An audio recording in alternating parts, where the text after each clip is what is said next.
Welcome back to the second part of our interview with Rabbi Yaakov Shapiro.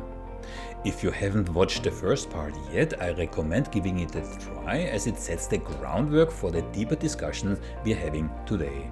In this segment, we are continuing our explorations of Zionism and its complex and global implications.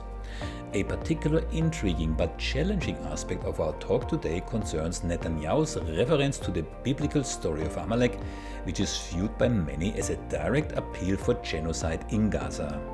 In this context, Rabbi Shapiro attempts to provide some justifications for the commandment where God instructed the Israelites to destroy all of Amalek, including all women, children, and even the animals.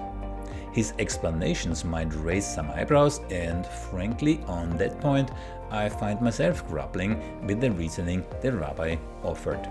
But it's part of our conversation, and it highlights the struggle of a rabbi when it comes to instructions that arguably come from God, even if they include genocide.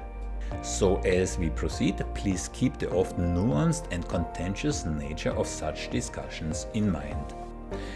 Now let's rejoin our dialogue with Rabbi Shapiro. The first thing we need to understand, we need to get rid of that self-defense claim. This where were you in the Holocaust? First, let's say you want a Jewish state. Let's say you need a Holocaust, right? First, that doesn't make you the state of all the Jews. You want to... Can I just before you go, Holocaust, yeah? Because this is also a trap in that I fell till a year or so ago when I started to do these interviews in regards to Israel. Mm-hmm. Yeah? I also, in the back of my mind, I had the feeling or the notion, Israel was created as a consequence of the Holocaust, but that's not true. The Zionist program started already in 1880, and actually most Jews who survived the Holocaust didn't want to go to Israel, which is why Israel had to resort to tactics, let's say in Iraq, where Avi Schleim told me that Israel actually bombed Jewish targets. Same as in Egypt with the Lavon affair, yeah? Where Israel, the predecessor of Haganah, bombed, targets to scare another. They exchanged one type of Arab people against another type of Arab people. This always puzzled me, yeah? But the Holocaust had nothing to do with it. Or not to the extent that it's portrayed. Not at all. Considering Theodor Herzl died in 1904, it's difficult to believe that the idea of creating Israel started with the Holocaust. That doesn't make any sense. But you see, here's the thing. The Zionist propaganda needs what I call artificial Jewish flavoring and artificial Jewish coloring in order to gaslight the Jews. The Zionists could have had other properties, Uganda, Argentina, there are various different plans. The reason, which would have been much safer, the reason why they took Palestine was because Herzl said, if we want to get the Jews to buy into this, we need to distort not only their identity, but also we need to give them feelings. We need to give them a fulfillment of familiar feelings. We need to use symbols that are dear to them. We need to tell them we're the fulfillment of long and deep aspirations, which they're not. They took Judaism, stripped it of all the spirituality and the religion, and replaced it with nationalist stuff. But they used symbols and flags. And Herzl said that on an intellectual level, that's not what Zionism is, how Zionism is going to succeed. In order for Zionism to succeed, like German nationalism, he said, give a guy a flag, he'll die for a flag. Gold and red confetti, that's what he said. German nationalism was built on tunes, flags, and gold and red confetti. That's what we need to give people. Give them the feeling. And see, then the Holocaust feeling, the Pavlovian reaction. Yes, you want to kill us. Yes, everybody wants to kill us. And the problem is, they could have had, one, in order to dismantle this Holocaust claim, say, look, number one, Israel is a failure in terms of a safe place for Jews in case of a Holocaust. First, let's do the math. more Jews are killed in Israel than anywhere else Jews live, not even per capita, total. Meaning that of all the places Jews live everywhere in the world, Israel's the most dangerous. There are maybe, every year in the Global Peace Index, like there are about 200 countries approximately, there's like, Israel is like number 180 of all the peaceful countries, meaning there are only like 20 countries less peaceful than Israel in the entire world. I know Mexico is not one of them. Mexico is more peaceful than Israel. But do you mean citizens or soldiers? Or do you include those numbers? Citizens. Citizens. Sure. In other words, I think it's both put together, but for everything, what's called a peaceful country, with the terrorism, and this was before October 7th, Israel's not safe for Jews. It's not. Now, President Biden said that if not for Israel, Jews wouldn't be safe anywhere. We should attack that statement. That's anti-Semitic. It's anti-Semitic because, first of all, Mr. Biden, it's your job to keep me safe. I pay my taxes over here. Are you telling me that America is not safe for Jews without Israel? That we're the only minority in this country that you would say that about? Secondly, there's an Zionist anti-Semitic trope in there, nested deep inside that statement. Thomas, why are people loyal to their countries? Either you're a racist and you believe there's something inherently superior, let's say, about being an Aryan. We're not talking about those guys. Or it's payment for services rendered. A country provides services to the citizens, and the citizens provide services to the country, right? That's the loyalty. One of the most, probably the most important service that a country provides for its citizens is their security. Now, here's a question. If America is not providing for my security, but Israel is, who should I be loyal to? The security that's owed to my country because it provides for my security, to the extent that I'm not secure in America, if not for Israel, to the extent that Israel provides that security that for every other country, every other person, their own government provides. Should I not be loyal? Should I not be loyal to Israel? Isn't that saying that Jews are loyal to a foreign power? Shouldn't they be? I think the answer is the answer can be found in the fact that since October 7th, 300,000 Jews left Israel. Well, that's for their safety. That's true. It's not safe. But the question is, if it's true, if we're going to accept the fiction that Israel churns out, that my own president said, that the only reason why I'm safe here in America is because of Israel. Look, Jonathan Pollard, then do I not owe Israel allegiance? Jonathan Pollard said that Jews in America should spy on America for Israel. A disgusting, despicable human being, that guy. But it's anti-Semitic. Now, you understand, if this creates anti-Semitism here in America, all over the world, Israel's happy, because then they say, see, we're right. Democracy doesn't work. Come live in Israel. So they produce anti-Semitism like the Lavon affair. It's a win-win situation. So this is what needs to be attacked if we're going to attack Israel. If we're going to attack, and when I say attack Israel, I mean attack the ideology so that the world will be safer for everybody, including Jews, including Israelis. Zionism is killing Israelis. Zionism's got to go. Because you said anti-Semitic trope, and I discussed this with Noam Chomsky, right? So he said that in the root, right, the very existence of the state of Israel is rooted in anti-Semitism, because nobody else wanted the Jews, right?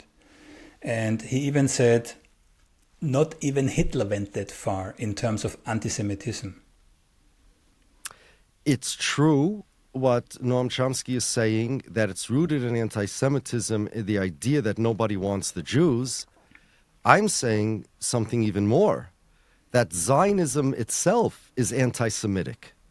Because Zionism itself says not only nobody wants the Jews, but nobody has the Jews. The Jews are not Americans. The Jews are not Dutch. The Dutch Jews are not really Dutch.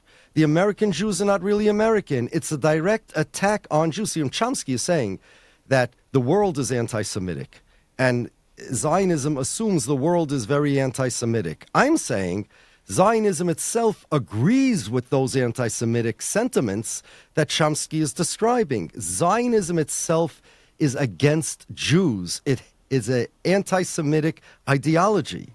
And it says, look, I don't know what religion you are, but whatever religion you are, you can go to any democratic country and you'll be fine. Israel says that if you're Jewish, Holland is not your country if you're in Holland. Mexico is not your country if you're in Mexico. Only Israel is your country. My loyalties belong to Israel, they say. Netanyahu claims, I don't have a right to vote for Netanyahu. He claims he represents me. That itself is anti-Semitic. You see, I'm saying more than Chomsky is saying. That itself is anti-Semitic. Now, truth is, it's the same thing. Chomsky is saying that Zionism assumes, or wants us to assume, that nobody wants the Jews. I'm saying that Zionism says, even if they do want you, doesn't matter. You're not American. You're only Israeli. That's worse. Secondly, let's say there is no Holocaust. In case there's a Holocaust, they want us to run there. Okay, let's say there is no Holocaust. In the next 100, 200, 300, 400 years? Question for Zionists. The premium you pay for the insurance policy of having a place to run in case of a Holocaust, meaning all these Jews that are being killed in wars and terrorism, how many deaths is it worth for this insurance policy? How many people, your own people, Israelis, have to be killed before you realize that this insurance policy, the premium for this policy, is too expensive? 30,000, almost 30,000 Jews were killed because of Israel, Zionism. Maybe 60,000, a million, 6 million Jews? If 6 million Jews are killed in Israel's wars, God forbid, between now and sometime in the future, are you going to admit then, no, it wasn't worth it? Like, how do you want to pay for this insurance policy? And you see, they could have had other safer places, and they didn't, not because of safety reasons, because of ideological reasons. We must emphasize that Zionism is ideological. It's not utilitarian for the Jews. If the Jews want utility, Israel's the worst place for them to live, and Palestine was the worst place for them to set up their state. And it's the biggest failure from a utility perspective. Zionism is an ideology that masquerades itself as utility, as safety. So whenever somebody starts discovering this ideology, it gets buried under Holocaust memorials and Holocaust museums and Holocaust stories, again, the last chapter of which is Israel. And if you don't like Israel, that means you want to tear that last chapter out of the Holocaust studies book, and what's left? Holocaust without any solution. Does it not depend on who you ask the question, how many dead are worth it?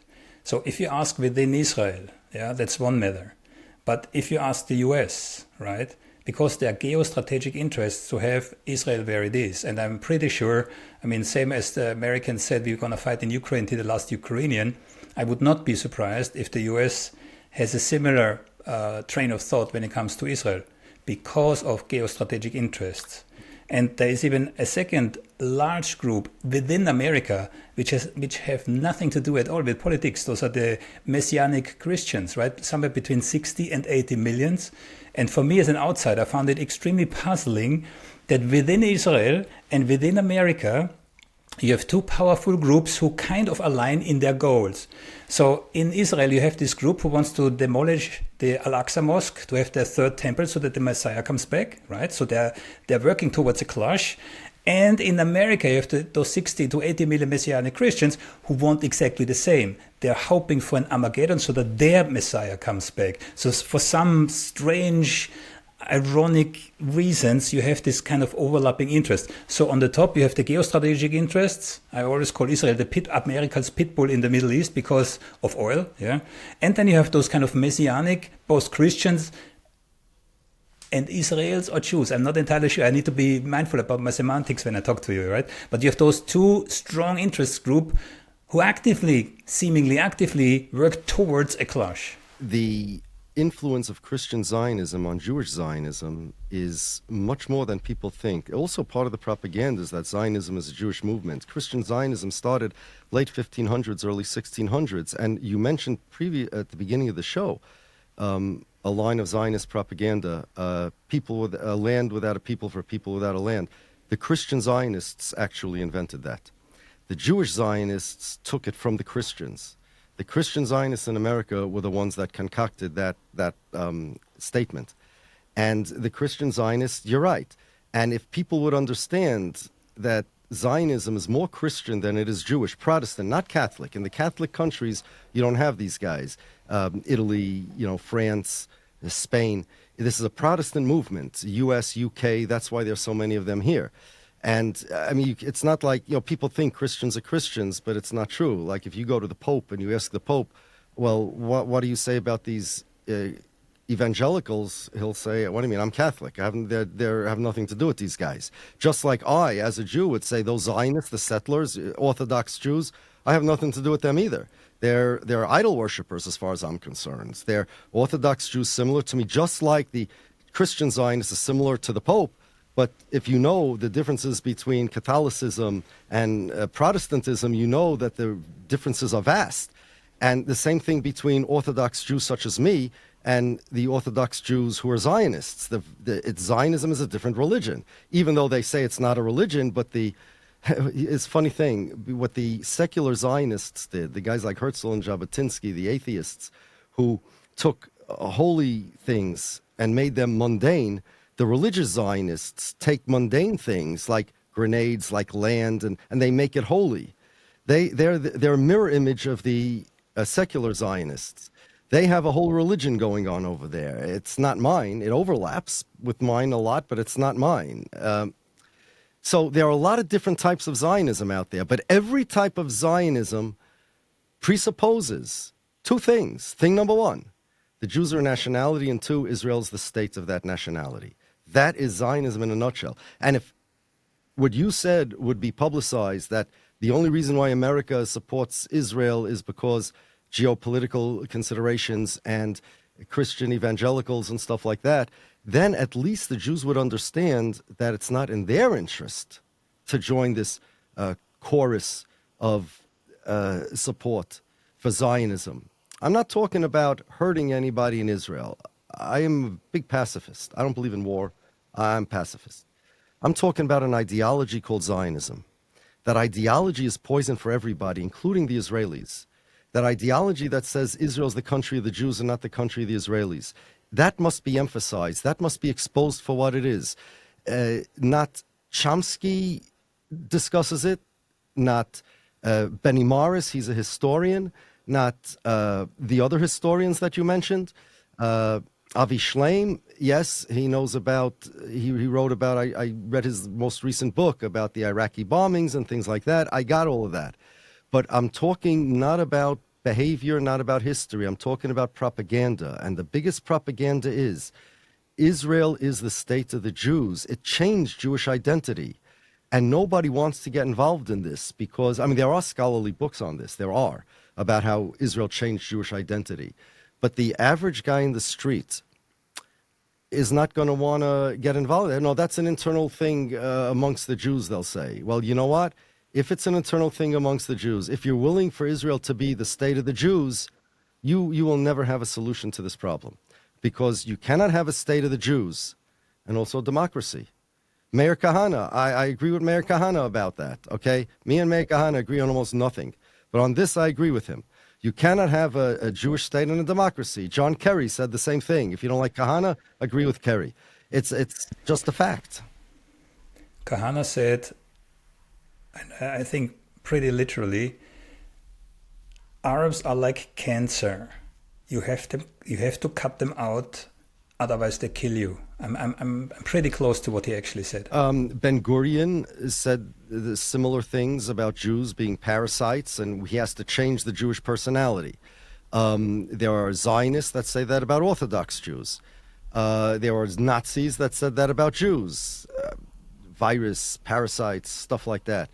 Meir Kahane also said that he was asked, I saw a TV interview he did, what you want to kick the Arabs out, what would you think if the Jews get kicked out of America? Like, how would you look at that? He says, I'd look at it great, then they'd come to Israel. Zionism is not good for the Jews. Zionism is not a friend of the Jews. Zionism burns Jews as fuel for its ideology, for its adventures. Zionism uses Jews as human shields. Every time Israel does something controversial, Zionism, every time Israel does something controversial, Jews all over the world are attacked. Anti-Semitism goes up. This is the Cantor Center, Tel Aviv University, Cantor Center, they keep track of anti-Semitism. And it says there, because people conflate Jews with Zionists, people blame Jews for what Israel does. It's very simple. You remember COVID, right? So they called it well, I don't know about in Netherlands, but here they called it the Chinese virus. Our presidents called it the Chinese. Trump called it the Chinese virus. And because of that, bad people would run around beating up Chinese people here in New York, in Chinatown, a neighborhood where a lot of Chinese people live. Now, obviously, you're a criminal. It's a terrible thing. You can't beat up Chinese people because of a Chinese virus. But even a criminal is not going to beat up an Irish person because of a Chinese virus, correct? And therefore, here's a question, another riddle. If Japan bombs America, America's going to be angry at the Japanese, right? And bad people will beat up Japanese. Again, it's bad, they can't do it, but the American criminals will beat up Japanese. If America bombs Afghanistan, the Afghanis will be angry at the Americans, right? If Israel bombs Gaza, who are the Gazans going to be angry at? The Jews. See, that's the thing. Why? Because unless they're smart enough to understand, and many of them are, I'm not accusing them of this, because I've spoken to many of them and they do understand that Jews and Zionists are two separate things, especially since there were so many Jews for years spreading the word about this. And now with social media, the word gets spread out even more because mainstream media doesn't really care much for what we have to say, the Jews. They have their narrative. But because Israel claims that they are the state of the Jews, not the state of the Israelis, just like the Afghanis are going to be angry at the Americans if America bombs them, the people are going to be angry at the Jews when Israel does a controversial thing. And therefore, and the statistics show that, whenever Israel does a controversial thing, attacks against Jews all over the world go up, just like attacks against Chinese people go up when there's a Chinese virus. And again, I'm not justifying the attacks, just like I'm not justifying the attacks on the Chinese people. But there are bad actors out there, and bad actors will do bad things. But here's my question. Let's say somebody would come over to me and say, Yaakov Shapiro, I want to beat you up because of the Chinese virus and you're Chinese. What am I going to tell them? I'm going to tell them I'm not Chinese, leave me alone. And if somebody comes to me and asks me, how do you explain what Israel is doing as in an accusatory tone as if I'm responsible, I say, I am not Israeli. I'm also not Palestinian. I don't like when people die, but I have nothing to do with this conflict. Israel has nothing to do with the Jews. There was a great rabbi, Rabbi Joel Teitelbaum, who said in 1967 that it's a great mitzvah, from the biggest good deeds a Jew could do for the Jews, to tell the world that Israel is not the representative of the Jews, because since people do think Israel represents the Jews, people become anti-Semites. And therefore, we should have a lot of self-sacrifice, and it will be a great deed for the Jewish people to tell the world that Israel is not the representative of the Jews. They're not the spokesperson for the Jewish people. They are the spokesperson for the Israelis. That will destroy, will weaken, will defeat Zionism. That's what we need to do. That's what Avi Schleim told me. So he was living, of course, as you know, with his family in Iraq. And the moment Israel as a state was created, the atmosphere against Jews dramatically changed. Yeah, because suddenly all the Jews were the enemy. Yep. And then they had the Mossad or whoever it was that bombed it was called the Al Masoda Cafe or something like that. Yes. He told me with a smile, I found the smoking gun. Now I can prove it. Yeah. Yeah, I wrote about that also. It was Avi Schleim did a lot of research on it, and he filled in a lot of details that a lot of people didn't know. But Iraqi Jews have been saying this for the longest time. But that's the main thing. This is we wanted to speak about Zionist propaganda. This is Zionist propaganda, and it all boils down to one thing: is Israel the state of the Israelis, or is Israel the state of the Jews? Everything is downstream from there. Israel must become the state of the Israelis, and by that I mean a democracy. And it could be a safe place for Jews. Emma Lazarus, who was a Zionist, actually wrote a poem. It's now on the bottom. It's scrolled in the bottom of under the Statue of Liberty here in New York. Give us your refuge. I forgot the language over there. Like, give us your huddled masses. All the persecuted people come to America. If some country wants to say persecuted Jews, Jewish refugees can come, I'm good. Fine, do that. But first of all, number one, Israel, no matter what, even if you want a Jewish state, they did much more. They claim to be my state. Don't claim you represent the Jews. There's no excuse for that. That's the first level of Zionism that we can cut out easy, right? It's like, that's the first thing that needs to go. We can amputate that part of Zionism. Everybody in the world can understand that. And even the Holocaust mentality is not going to defend Israel claiming to be my state, which is why that's the first thing that I mentioned to everybody. Anybody can understand it. I'm entitled to have, by international law, right to choose my nationality. And I'm not Israeli. Watch this. Watch this, Thomas. I'm going to do something now. I'm going to make an official declaration in front of all your viewers. Israel claims the Jews are a nation. I officially, right here and now, renounce my Jewish nationality. I renounce it. I own nothing to do with the Jewish nationality. Nothing to do. I renounce my Jewish nationality. I retain. The only thing I retain in regard to my Jewishness is God gave the Jews the law on Mount Sinai, and whatever obligations, privileges, and spiritual realities that creates, I accept. Nationality, I renounce. Guess what, Thomas? Nothing changed in my life. You know, Jews need to understand that. Gentiles need to understand that.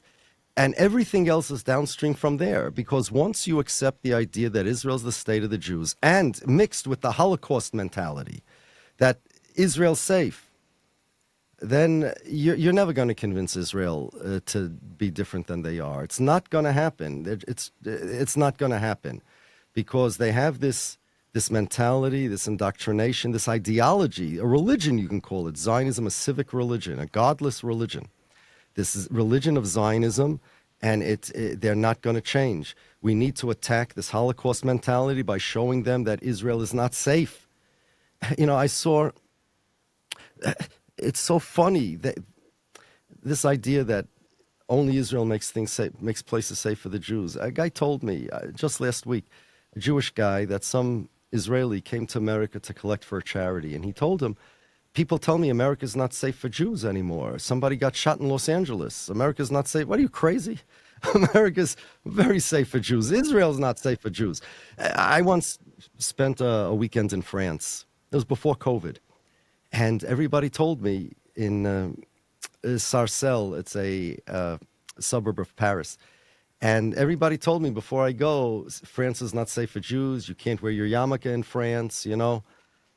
So I took a plane and then a train, and then a car service guy picked me up. And car service was a Jewish guy, and I told him about this. I said, should I be scared? He said, what? They're crazy. Nobody in France believes that. He said there are certain neighborhoods like the Yellow Vests where, you know, you don't want to go, but everybody. So comes Saturday, Shabbos, everybody, all the Jews in the neighborhood are walking in the street with their prayer shawls out in the open and their yarmulkes, 100%. And in that particular neighborhood where I was, Jews and Muslims live like in the same apartment building together. And they want people to think the world is not safe for Jews, only Israel is safe. I saw a clip, somebody did a documentary, it was either Vice or Vox, I forget, one of the two. And they interviewed Anatoly Sharansky, a.k.a. Nathan Sharansky, who was trying to get the French Jews to leave France and come to Israel. The reason, by the way, why they focus on French Jews is because outside of America and Israel, France has the next largest population of Jews. And he tells, because of anti-Semitism in France, and there's this woman interviewer, a reporter, asks him, says, you know, it sounds to me a little crazy to say that Jews should go from France to Israel because of safety reasons, you know, as if to say, like, Israel's much less safe. And he answers, oh, no, it's not because of safety reasons. It's because here you feel home. It's a feeling of safety. See, that's what it is. Zionism is a feeling of Jewishness, even though it's very anti-Jewish. It's a feeling of safety, even though it's not safe. It's artificial Jewish flavoring, artificial Jewish coloring. It's a virtual reality. Zionism is a virtual reality. This is part of the propaganda. And why do they think Israel is safe? It's pretty obvious it's not. Well, all their life since they were kids, they grew up with the Holocaust studies and a Holocaust, and nobody wanted to let us in. By the way, the Zionists also made sure that they also sabotaged rescue routes for Jews. They also didn't want Jews to escape unless it was to Palestine. There are a lot of books written about that. But nobody wanted to let you in. The whole world, there was a hit song in Israel, I think many years ago, Ha'olam kulo negdenu, the whole world is against us. There's a song that choirs, kids sang, and adults sang. It was like a folk dance. It was a folk song. Imagine the uppity, like, folk beat and people smiling and dancing shoulder to shoulder. Olam kulo negdenu. The whole world is against us. You know, let them go to hell. That's how the words go. It's crazy. It's an insane indoctrination. It's poison. And if you go through the indoctrination, you're ready. You know, the whole world will kill you. Only Israel is safe. And, you know, recently, Yair Lapid, he's Yair Lapid, right? He's a prime minister wannabe. He was the head of the Yesh Atid party. He's Netanyahu's more left he's left than Netanyahu. He wants to be prime minister. Politician Israeli. He said that Israel was not made to end anti-Semitism. Israel was made so we could tell the anti-Semites where to go. But it's not, first of all, yeah, if you survive, you can tell the anti-Semites where to go. Secondly, you can tell the anti-Semites where to go anywhere. Third, it's not anti-Semites that your problem is in Israel. It's wars and political terrorism. It's not anti-Semites. It's anti-Israel. See, even that's propaganda. Aside from which, I hate to tell him, but Israel was created to end anti-Semitism. Theodor Herzl, on the last page of his book, The Jewish State, or The Jews' State, he says, as soon as Zionism gets off the ground, anti-Semitism will disappear off the face of the earth. Also, Leo Pinsker, in his pamphlet, Auto-Emancipation, he was a pre-Herzlian Zionist, he said also that the reason why people hate Jews is because they don't really have a country, and they're looked at as kind of ghost people, rootless, mysterious ghosts. And once we get a country, there won't be anti-Semitism. No, Israel was supposed to end anti-Semitism. Now they keep changing their story. That's another thing about Zionism. The propaganda changes. And just to give you an idea, I have over here a book written by another propagandist. Once had a debate with her. She didn't want to call it a debate. It's to her benefit not to. But it's called Winning the War of Words by Einat Wilf. She's one of the big Israeli propagandists. She was a member of Knesset in the IDF. Okay, listen to this. The Zionist mechanism is one of retelling and rewriting its story, as if Zionism was always designed to include a previously excluded group. This mechanism is not one of simple assimilation, multiculturalism, or even the melting pot. It is a constant rewriting of the story of Zionism so that a new story emerges to erase the old, thus creating the sense that Zionism has always been able to include the previously excluded groups. Now, what is she talking about? Well, a few pages later, it says that Subtitle: The next frontier of Zionist inclusion is adopting the story to fit Christians, ultra-Orthodox Jews, and ultimately Muslims. They keep changing the Zionist narrative to make more and more people part of it. They don't really like the story that Zionism was a very weird idea, even to Jews, that Edwin Montagu, the only Jewish member of Britain's cabinet when the Balfour Declaration was declared, said that this is going to harm the Jews. It's an anti-Semitic idea that Jews should have their own state for the reasons that I mentioned to you earlier. They don't like that. They don't want Zionism to be some weird ideology, which it is. So here's what they say. Ultra-Orthodox Jews who are like me, I'm going to become a Zionist. The Zionist story will be rewritten to make ultra-Orthodoxy into another equally genuine form of Zionism. The 2,000-year-long continuing existence of ultra-Orthodox communities in the holy cities of Jerusalem, Hebron, Sfas, and Tveria, for example, may be portrayed as having paved the way for modern Zionism and secured the path for the return of the Jewish people to their homeland. This, a little later, this inclusive narrative could be about how Muslims tended and kept the land for centuries, welcoming the returning Jews to share it for the good of all. It could be the story of how local traditions of generous hospitality led the local Muslims to provide refuge to the Jews coming to their shores. In other words, the whole thing is a myth, and they just change the story as time goes on.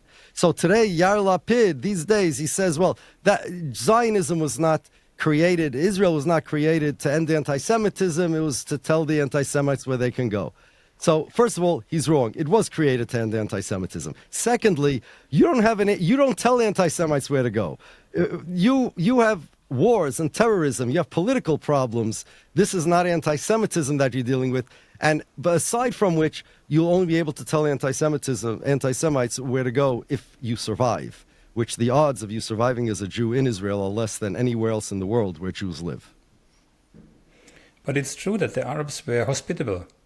We know that because they took the Jews in, and we know from letters that the Jews wrote in that period whilst living in Arab houses, where they already wrote home, reflecting on how they can get rid of the Arabs. Oh, that's true. That's true. The Jews and the Arabs, especially the ultra-Orthodox Jews, and the Arabs got along very well. They used to babysit each other's children, and they got along very well, to the point where the ultra-Orthodox chief rabbi in Palestine, I don't know what year this was, you could look it up, he died early 1930s.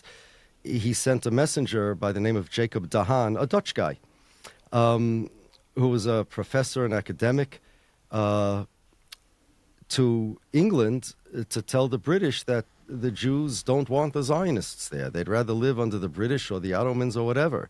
And the Zionists assassinated him before he was able to go.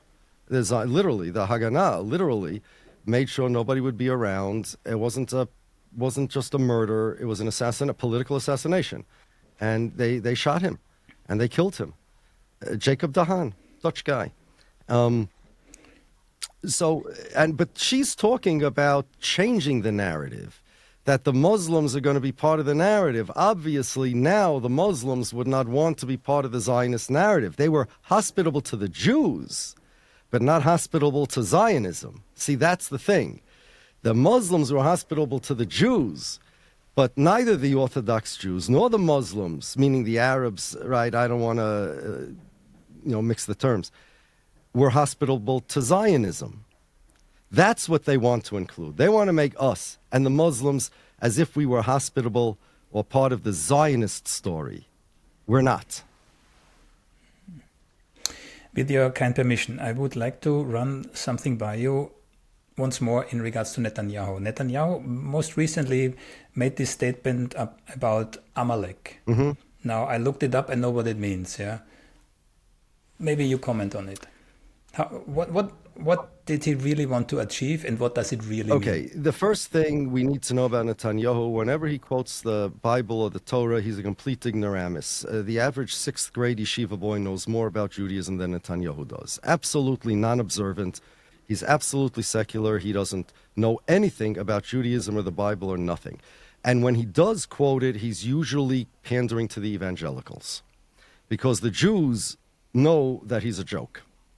He has mentioned in the previously, when he went to Auschwitz concentration camp, he mentioned something about a prophecy in the book of Yecheskel about dry bones coming out of the ground and growing flesh and becoming live again. And he said that prophecy is fulfilled with the state of Israel. That's not a Jewish interpretation. Not a single Jewish source has it, but the evangelicals had it for over a century. All the evangelicals use that dry bones interpretation of Yecheskel, that it means Israel. Jews do not. So Amalek is a people, ancient people. Today, the whole narrative is not relevant because they're not together like in a country anymore. They're spread out. We have no idea who they are. So bottom line is we don't know who they are. They're just disappeared. And they, for all practical purposes, they disappeared to us. They're not visible to us. But they are an ancient people who, according to the Bible, according to Jewish theology, they are the embodiment of evil. They're incorrigible. They can never repent. They're just too evil. They're literally the opposite of holiness.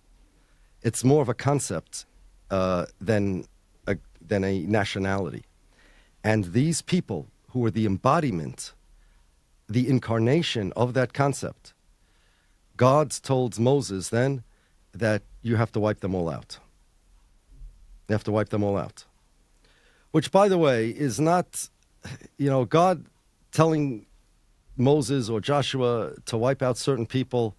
From a theological perspective, I never understood really why that is disturbing to anybody. And I'll tell you why.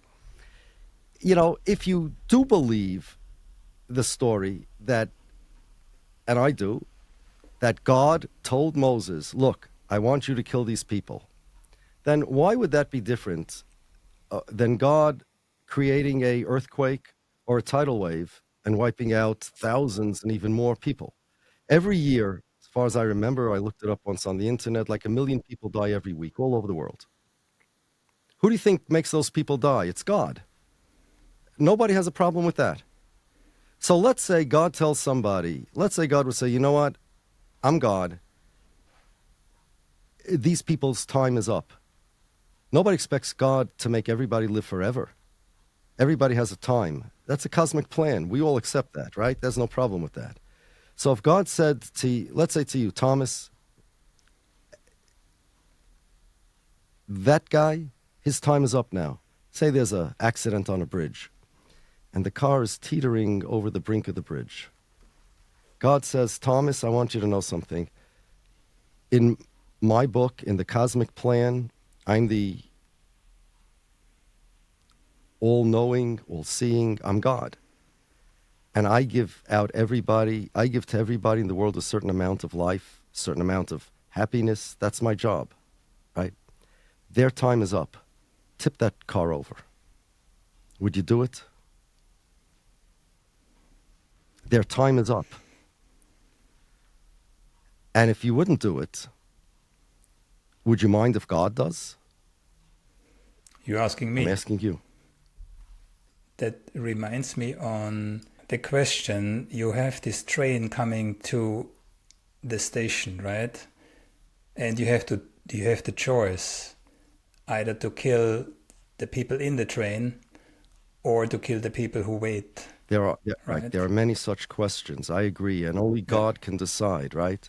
But what if God, it's not a question of, but everybody has to die sooner or later. And what if God said, okay, this is my decision. Well, let me give you the rest of the story, okay? Thomas, let's say you're Thomas and you say, all right, I'm not doing this. I'm not getting involved in any of this, okay? And you don't do it, and they don't fall over the bridge. Then God shows you a picture after, you pass away after a long and happy life, and you meet God, and now it's Judgment Day. And God says, Thomas, I'm showing you a video of all these, let's say, I know we're going to be anachronistic, but I want to make your bridge story, I don't know, a couple hundred years ago, right? It works better for my analogy. Here's a picture of Hitler in a concentration camp, or Japanese bombing America, Hawaii. And he said, Thomas, you're responsible for this. You did all of this. And Thomas is going to say, what do you mean? I wasn't even born. That happened 200 years later. Yeah, well, Thomas, Hitler was never supposed to be born. You know that car I told you to dump? That was Hitler's great-great-grandfather. I asked you to do it. You thought you were smarter than me. Look what you did. You know what happens when when you mess with the cosmic plane? You know those old movies that a guy goes into the past and he accidentally steps on the wrong ant and he comes back and the world is made out of monkey and the world is populated with monkeys, right? Those kind of movies. God has a plan for the world. It's a cosmic plan. You don't have to believe. I'm not telling you. I'm not trying to convince you now to believe in God. I'm convinced. I'm not trying to convince you. But if somebody does believe in God, he understands God has a cosmic plan. And if God himself says part of the cosmic plan is that now these people are going to be swallowed up by an earthquake, they're going to become extinct, or the angel of death is going to do his job and do it, or human beings are going to do it because that's best for the universe, best for the cosmic plan, you're going to say no? But then I have a very controversial question, probably. So, are you saying that what happens now in Gaza with all those bombs is God's grand design? God didn't tell Netanyahu to do this. You see, remember, I said many times, if God comes to you, you're a prophet, and God says to you, their time is up. You can't decide on your own to push that car off the bridge. You have an obligation to save life. In fact, God said that you're not allowed to murder. You're not allowed to harm anybody. But if God says, look, this guy's time is up in this world, that's a different story. Again, God has a right to decide who lives and who dies, right? So if I tell you a story that God said to Joshua, to Moses, kill these people, that means God decided it's their time to die. But it has to be done for whatever his reasons are through this means. But if it's not God telling you, look, when anybody dies in an old age home, let's say he's 100 years old, he dies in an old age home on his bed, like the Vikings used to call it the straw death, right? Okay, peaceful and everything. God killed him. If you kill him, you're a murderer. Does anybody have any complaint against God that he made that guy die? See, if you don't believe in God, then God's not involved. If you do believe in God and God controls the world, God made him die. Do you have any complaints against God? No, because you know that part of God's being God is you make the cosmic plan. You run the world. So now what if this, now you tell me how much God is obligated to give everybody in the world. Well, nobody thinks God is obligated. God has this big plan out there and he runs everything with the infinite wisdom that he has, and everybody accepts that. So when I say that in the ancient times, God told Moses to kill these Amalekites, Amalekim, Amalekites, whatever language you're going to pronounce it in, that means it's God saying it. Netanyahu has no right to decide anybody is Amalek. That's crazy. By what means did he do that? And secondly, the guy isn't even, it's so funny. God never told him to do anything. Do you understand, Tom? It's the difference. If you don't believe my story, I understand. If it's either you believe in God and God did tell Moses to do this, or you don't believe in God and the story never took place. But there's no world where it makes any sense for a guy to say, I decided to kill these people. That doesn't make any sense. Aside from which... That's not what he's saying, right? He kind of implies that God is telling... What do you mean God is telling who? How did God tell him? I don't know. I don't know either. It doesn't. We would have to ask him. Exactly. Now, God didn't tell him. It's nonsense. Netanyahu made it up. But he referred to Amalek, and okay. That statement is quite specific. Of course it's quite specific. So he took something that has nothing to do with Israel, nothing to do with Palestinians, nothing to do with Netanyahu, and made up his own Bible. Okay, so what was his aim here? He has a whole army in. I'm referencing to this because he has a whole army in Gaza which do exactly what's written as a statement of Amalek. Yeah, I don't think, honestly, that Netanyahu's army in Gaza takes him seriously. Everybody knows nobody really thinks that... No, God I want to make this a bit, if Netanyahu you allow me, I want to Jews. make this a bit more specific. So we are seeing really, really terrible pictures coming out of Gaza, yeah? Which is actually precisely what's described here in this story from Amalek, yeah? Kill the children, kill the kids, kill the donkeys, kill the dogs, and so on, yeah? So is he using that for his army in Gaza? By implication, I mean, yesterday I interviewed Omar Bartov, yeah? He's a genocide specialist, right?